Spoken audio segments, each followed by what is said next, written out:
তিনি ছিলেন এক যোদ্ধা, এক বীর নেতা, যিনি ইতিহাসের পাতায় অমর হয়ে আছেন। সালাউদ্দিন আইয়ুবী এক নাম, যে নাম শুনলে কাঁপত ক্রুসেডারদের হৃদয়। দুর্ভেদ্য দুর্গ, রক্তক্ষয়ী যুদ্ধ আর কৌশলের অপূর্ব নিদর্শন ছিল তার জীবন।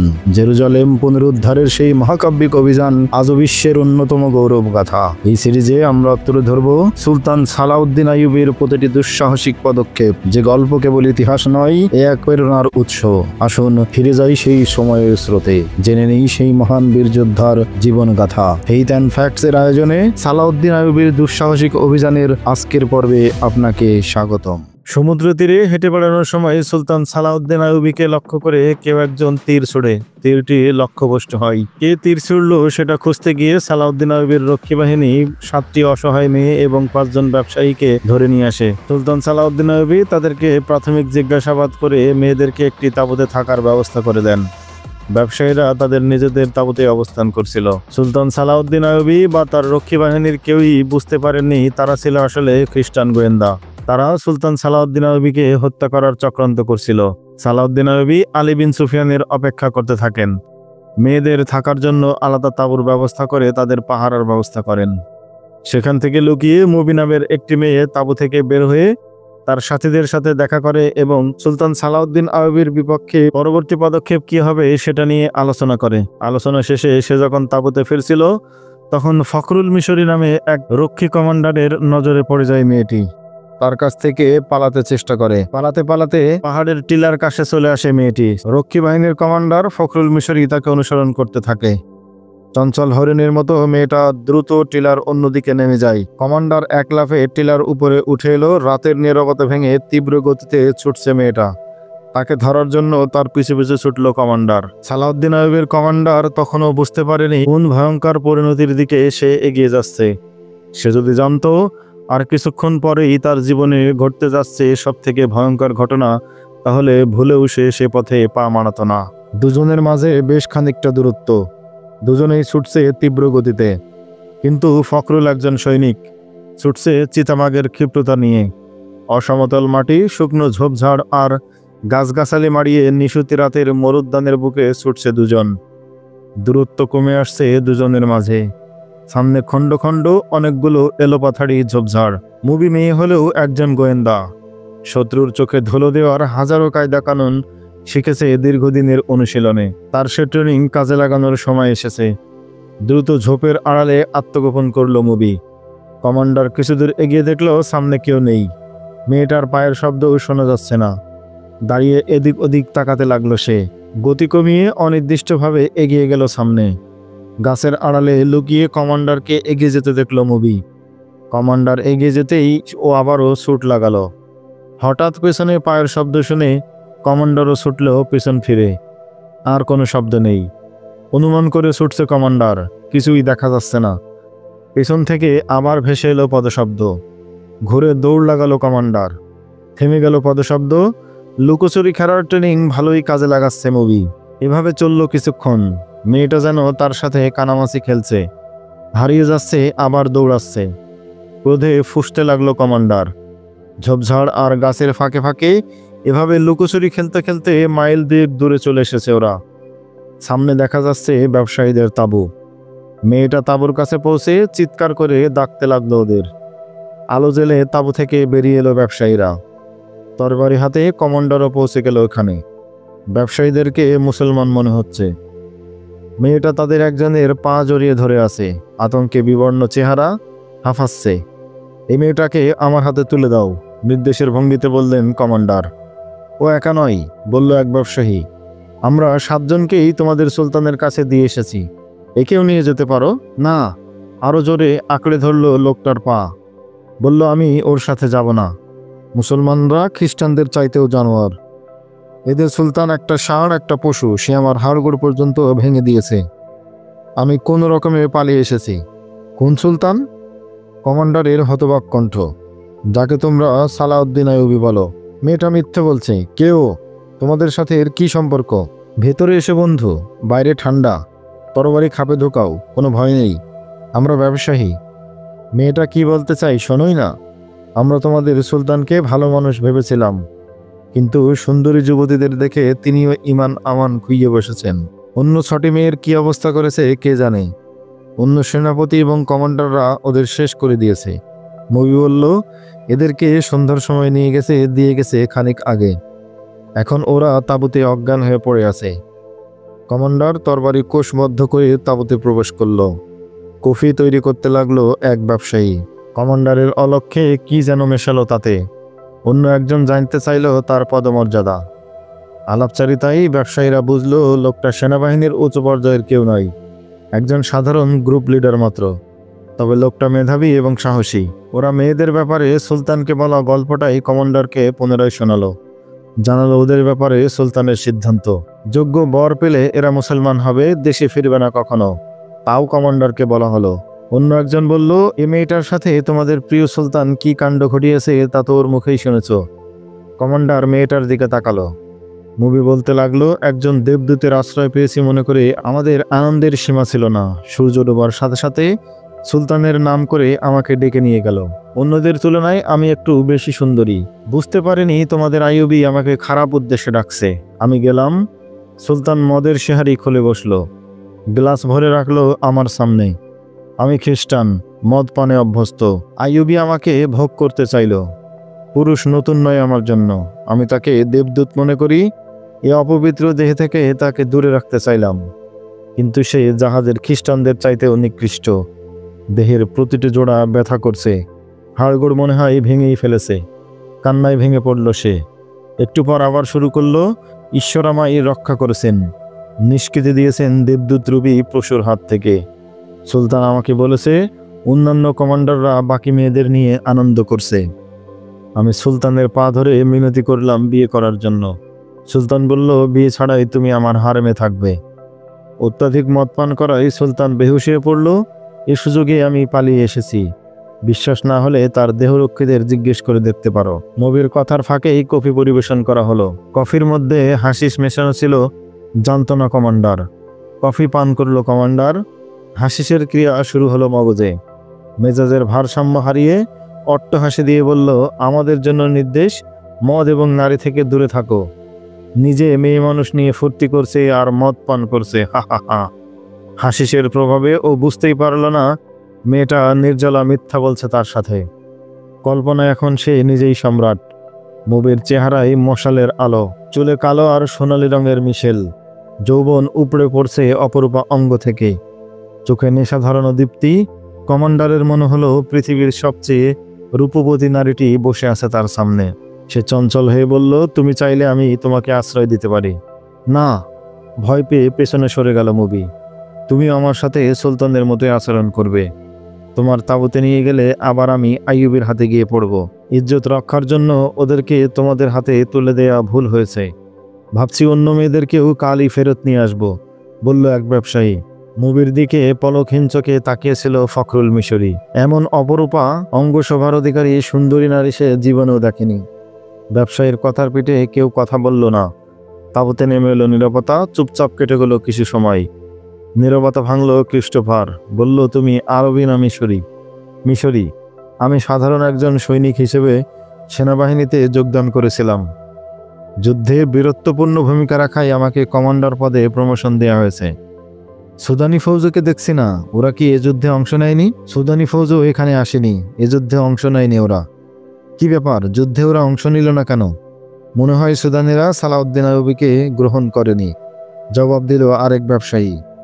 হ্যাঁ, আপনি ঠিকই ধরেছেন, সুদানিরা সালাউদ্দিন আইয়ুবীকে গ্রহণ করেনি। তাদের কমান্ডার সুলতানকে মিশর ছেড়ে চলে যেতে বলেছে, কারণ তিনি মিশরের নন, বিদেশি। এজন্য আইয়ুবী মিশরীয়দের দিয়ে নতুন ফৌজ গঠন করছে। এরাই এ যুদ্ধে অংশ নিয়েছে। গল্প জমে উঠেছে, যেন খোশ গল্প করছে সবাই। এভাবেই একজন জানতে চাইল, যুদ্ধে তো তোমরা জিতেছ, গনিমতের মাল কি কি পেলে? গনিমতের মাল কি আর গরিবের ভাগ্যে জোটে? টিপ্পনি কাটল অন্যজন। গনিমতের মালের খবর জানি না, এখনো ভাগ বন্টন হয়নি বোধ হয়, বলল কমান্ডার। তা জানবে কেমন করে? তোমাদের সুলতান তোমাদেরকে মদ এবং নারী থেকে দূরে থাকতে উপদেশ দেন, অথচ নিজে ভোগবিলাসে মত্ত থাকেন। যুদ্ধলব্ধ খবরের সংবাদ তোমরা যারা যুদ্ধে করেছ তারা জানো না, অথচ ব্যবসায়ী হিসেবে আমরা জানি। খ্রিস্টান জাহাজ থেকে অটেল ধন সম্পদ পাওয়া গেছে। অসংখ্য উট বোঝাই করে এসব মাল কায়রোয় পাঠানো হয়েছে রাতের অন্ধকারে। কায়রো থেকে সেসব চলে যাবে দামেস্ক এবং বাগদাদ। সুদানি ফৌজকে সুলতান দাসে পরিণত করতে চাইছেন।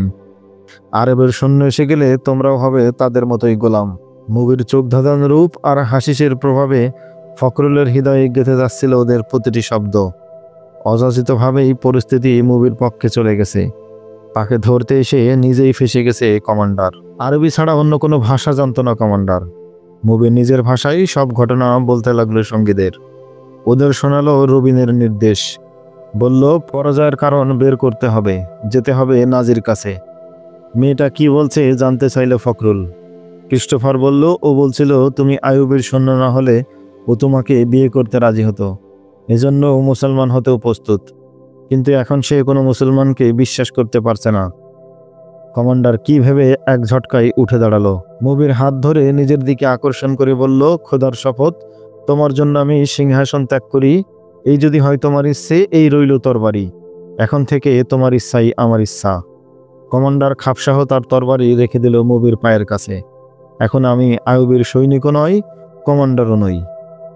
মুভি হাত ধরে টেনে ওকে পাশে বসালো, নিজেও ঘনিষ্ঠ হয়ে বসলো তার কাছে। বলল তুমি যদি আমাকে সত্যিই চাও তবে তোমার জন্য আমি ধর্ম ত্যাগ করব। তবে আমাকে পেতে হলে তোমাকে একটা শর্ত পালন করতে হবে। যে পাষণ্ড পশু আমার উপর আজ বর্বর আচরণ করেছে তার প্রতিশোধ নিতে হবে তোমাকে। খোদার কসম, সুলতান আমার হাত থেকে কিছুতেই রক্ষা পাবে না, ওকে আমি খুন করব। মুভি ব্যবসায়ীদের দিকে তাকালো। ক্রিস্টোফার বলল এক আইয়ুবি মরলে বা বাঁচলে কিছুই যায় আসে না। যে আসবে সেও এমন হবে, আজ হোক কাল হোক মিশরীরা ওদের দাসই হবে। তুমি বরং নাজির কাছে যাও, মুভি থাকবে তোমার সঙ্গে। তোমরা দুজন সালাউদ্দিনের আসল রূপ তার কাছে প্রকাশ করে তার সাহায্য চাইবে।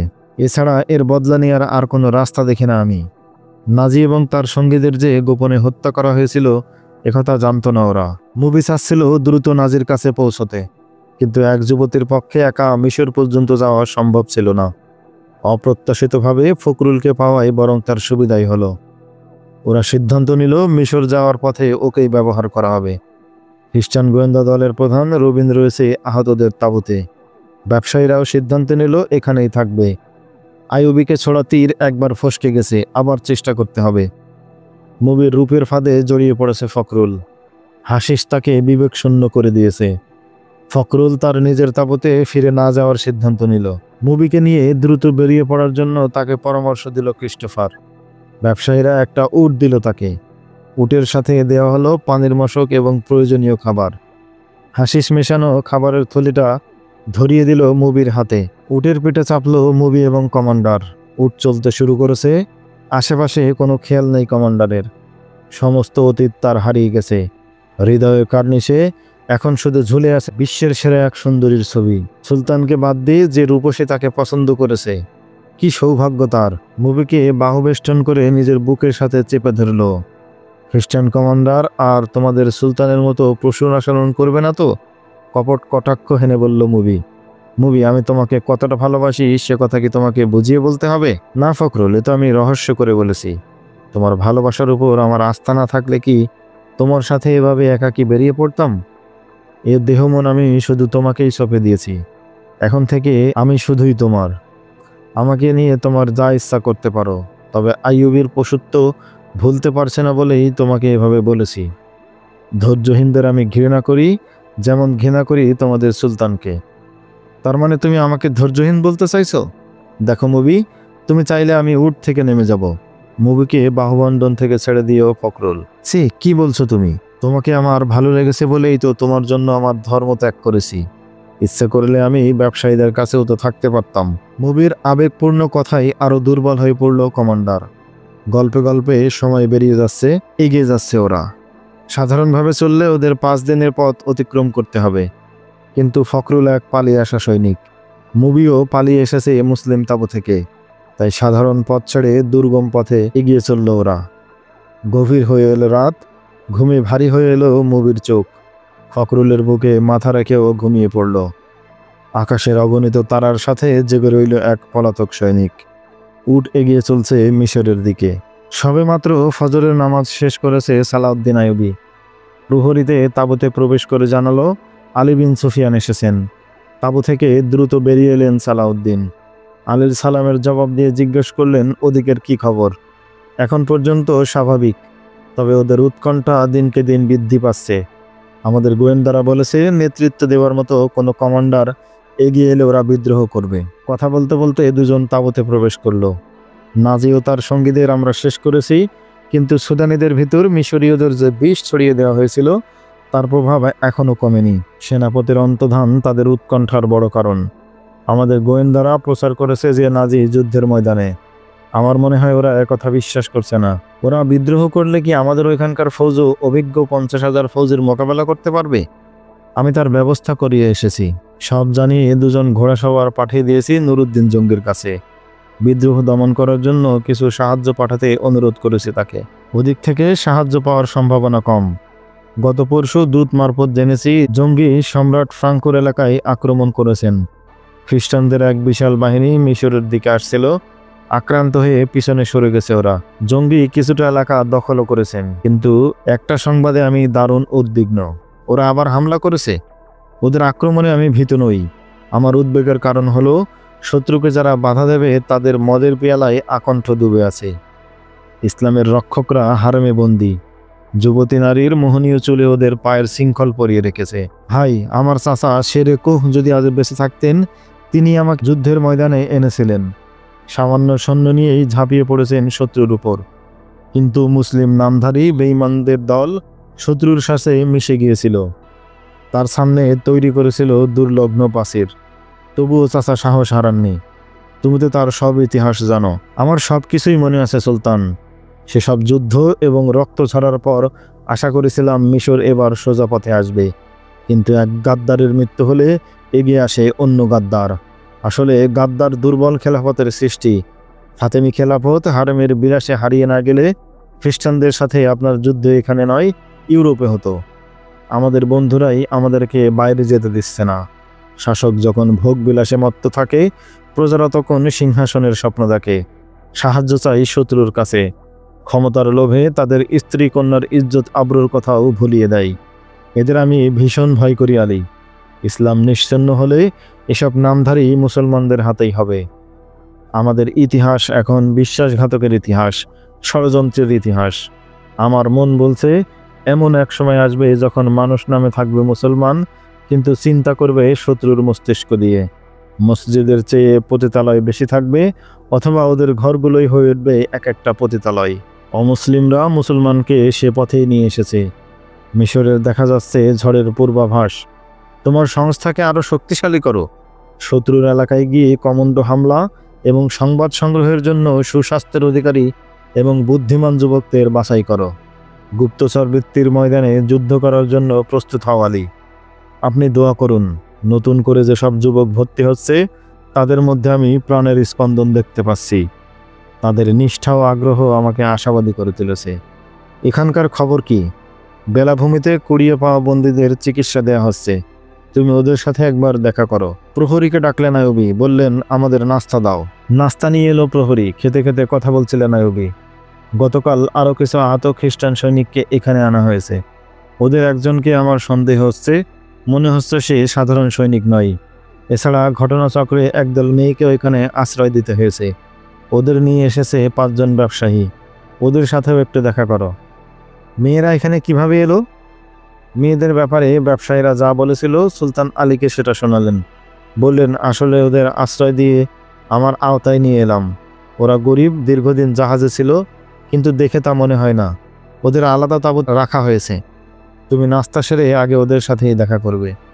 এরপর মৃদু হেসে বললেন, কাল উপকূলে হাঁটছিলাম, হঠাৎ কোত্থেকে একটা তীর এসে দুপায়ের ফাঁকে বালিতে গেঁথে গেল।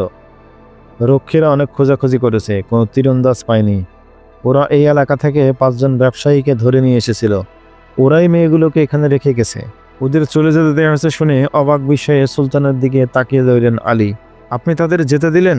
রক্ষীরা ওদের মালপত্র তল্লাশি নিয়েছে? সন্দেহ করা যায় এমন কিছু পাওয়া যায়নি ওদের কাছে? গভীর মনোযোগ দিয়ে তীরটা দেখলেন আলী। বললেন, এক গোয়েন্দার দৃষ্টি আর সুলতানের দৃষ্টির অনেক পার্থক্য। সবার আগে ব্যবসায়ীদের গ্রেপ্তার করার চেষ্টা করব। তাঁবু থেকে বেরিয়ে এলেন আলী বিন সুফিয়ান। একজন প্রহরী সালাম দিয়ে বলল, আপনার সাথে একজন কমান্ডার কথা বলতে চাচ্ছেন। কি ব্যাপার? কমান্ডার এগিয়ে এসে বলল, কালকে 7 জন মেয়ের মধ্যে একজন পালিয়ে গেছে। এছাড়া কাল রাতে ডিউটি কমান্ডার ফখরুল মিশরীকেও খুঁজে পাওয়া যাচ্ছে না। প্রহরী বলছে, ডিউটি বদলের সময় তিনি তা চেক করতে বেরিয়েছিলেন, এরপর তিনি আর ফিরে আসেননি। সুলতানকে এ খবর দেওয়া জরুরি। গভীর ভাবনায় ডুবে গেলেন আলী বিন সুফিয়ান। কমান্ডার তার কাছে এসে অনুচ্চ কণ্ঠে বলল, একটা খ্রিস্টান মেয়ে চলে যাওয়ার ঘটনা কি খুবই গুরুত্বপূর্ণ? খানিকটা ভেবে নিয়ে আলী বললেন, শোনো, সুলতানকে এখন কিছুই বলার দরকার নেই। ফখরুল যখন টহল দিতে বেরিয়েছিল তখনকার সব প্রহরীদের ডেকে নিয়ে এসো। কাল যেসব রক্ষী সুলতানের সাথে সাগের পাড়ে গিয়েছিলেন তাদেরকেও ডাকবে। খবর পেয়ে 4 জন প্রহরী এসে হাজির হলো। আলী বললেন, কাল যেখানে ব্যবসায়ী এবং মেয়েদের পেয়েছো সেখানে যাও। ব্যবসায়ীরা না গিয়ে থাকলে আমার না আসা পর্যন্ত যেতে দেবে না। না পেলে জলদি ফিরে এসো। রক্ষীরা চলে গেল। মেয়েদের তাঁবুর কাছে পৌঁছলেন আলী। তাঁবুর বাইরে বসে আছে মেয়েরা, পাশে দাঁড়িয়ে আছে পাহারাদার। আলী মেয়েদের মুখোমুখি হয়ে আরবিতে প্রশ্ন করলেন, তোমরা এখানে 6 জন কেন? আরেকজন কোথায়? ওরা পরস্পরের দিকে চাইতে লাগলো। আলীর দিকে তাকিয়ে মাথায় এপাশ ওপাশ করে বোঝালো তারা আরবি ভাষা জানে না। তোমরা সবাই আমার ভাষা বোঝো। ওরা হতবাক দৃষ্টিতে আলীর দিকে তাকিয়ে রইল। ওদের সহজ সহজ চেহারা দেখে দ্বিধায় পড়লেন গোয়েন্দা প্রধান। এরপর মেয়েদের পিছনে গিয়ে আরবি ভাষায় বললেন, এদের উলঙ্গ করে 12 জন কাফরে সেফাই ডেকে নিয়ে এসো। ওরা সবাই একসঙ্গে পিছনে ফিরল। আতঙ্কিত কণ্ঠে 2-3 জন একসঙ্গে বলে উঠল, মেয়েদের সাথে তোমরা এমন ব্যবহার করতে পারো না। আমরা তোমাদের বিরুদ্ধে যুদ্ধ করিনি। হেসে ফেললেন আলী বিন সুফিয়ান। তোমাদের সাথে খুব ভালো ব্যবহার করব। এক ধমকই আরবি বলতে শুরু করেছো। এবার ধমক ছাড়াই বলো, সপ্তম মেয়েটা কোথায়? ওরা অজ্ঞতা প্রকাশ করলে আলী বললেন, এ প্রশ্নের জবাব অবশ্যই তোমরা দেবে। একটু আগেও বলেছো তোমরা আরবি জানো না, এখন তো দিব্যি আরবিতে কথা বলতে পারছো। ঠিক আছে, প্রশ্নের জবাব কি করে পাওয়া যায় আমি দেখছি। সেন্ট্রি, ওদের তাঁবুর ভিতরে নিয়ে যাও। রাতের প্রহরী এলো। ওদের অনেক কিছু জিজ্ঞেস করলেন গোয়েন্দা প্রধান। মেয়েদের তাঁবুর প্রহরী বলল, আমাকে দাঁড় করিয়ে তিনি বন্দীদের তাঁবুর দিকে গেলেন। কিছুক্ষণ পর একটা শব্দ শুনলাম, কে তুমি? নেমে এসো। মনে হলো টিলার উপর একটা ছায়াও দেখেছি, তবে খুবই অস্পষ্ট। টিলার কাছে গেলেন গোয়েন্দা প্রধান। বালিতে পায়ের ছাপ সুস্পষ্ট। একটা সৈনিকের বুটের ছাপ, অন্যটা মেয়েলি জুতো। মেয়েলি জুতোর চিহ্ন ধরে আহত বন্দীদের তাঁবু পর্যন্ত চলে এলেন আলী। তাঁবুর পর্দা তুলে ভেতরে প্রবেশ করলেন। শুয়ে আছে 5 জন, একজন বসা। আলীকে দেখেই সে শুয়ে কাতরাতে লাগলো। আলী তার কাঁধ খামচে ধরে বাইরে নিয়ে এলেন। রাতে একটা মেয়ে তোমার কাছে এসেছিল কেন? রবিন হাবার মতো তাকিয়ে রইল, যেন এসব কথার সে কিছুই বুঝতে পারছে না। আলী তার কানের কাছে মুখ নিয়ে ফিসফিসিয়ে বললেন, আমি তোমার ভাষা বুঝি, কিন্তু তোমাকে আমার ভাষাতেই কথা বলতে হবে। রবিন তার মুখের দিকে তাকিয়ে রইল। ওকে এখানে বসিয়ে রাখো, প্রহরীকে বলে আবার তাঁবুর ভেতরে ঢুকলেন আলী। বন্দীদের বললেন, কাল রাতে মেয়েটা কতক্ষণ এখানে ছিল? নিজেদের যন্ত্রণার মধ্যে ফেলো না, জলদি জবাব দাও, ও কার কাছে এসেছিল? সাগরের উত্তাল তরঙ্গের সাথে লড়াই করে ওরা বেঁচে আছে, দেখেছে মৃত্যুর বিভীষিকা। অথচ গোয়েন্দা প্রধানের এক কড়া ধমক খেয়েই একজন বলে উঠল, ও এসেছিল রবিনের কাছে। শুয়েছিল কি বসেছিল অন্ধকারে দেখা যায়নি।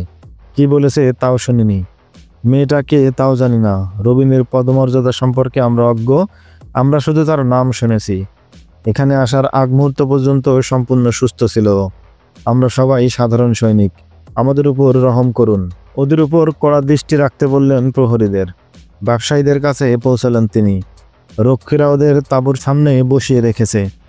রক্ষীরা বলল, কাল 2টো উট দেখেছি, আজ একটা নেই। গোয়েন্দা প্রধানের জন্য এটা একটা মূল্যবান সংবাদ। ওদের জিজ্ঞেস করলেন, কিন্তু সন্তোষজনক জবাব দিতে পারল না ওরা। উটের পায়ের চিহ্ন পাওয়া গেল।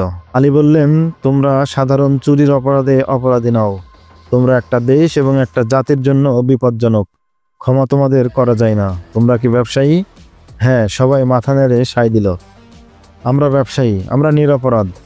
সবাই হাতের উল্টো পিঠ দেখাও। হাত উল্টে এগিয়ে ধরল ওরা। বা হাতের তর্জনী এবং মধ্যমার মাঝখানটা দেখলেন আলী। একজনের হাতের কবজে ধরে বললেন, তীর কোথায় লুকিয়ে রেখেছ? ওরা না জানার ভান করল।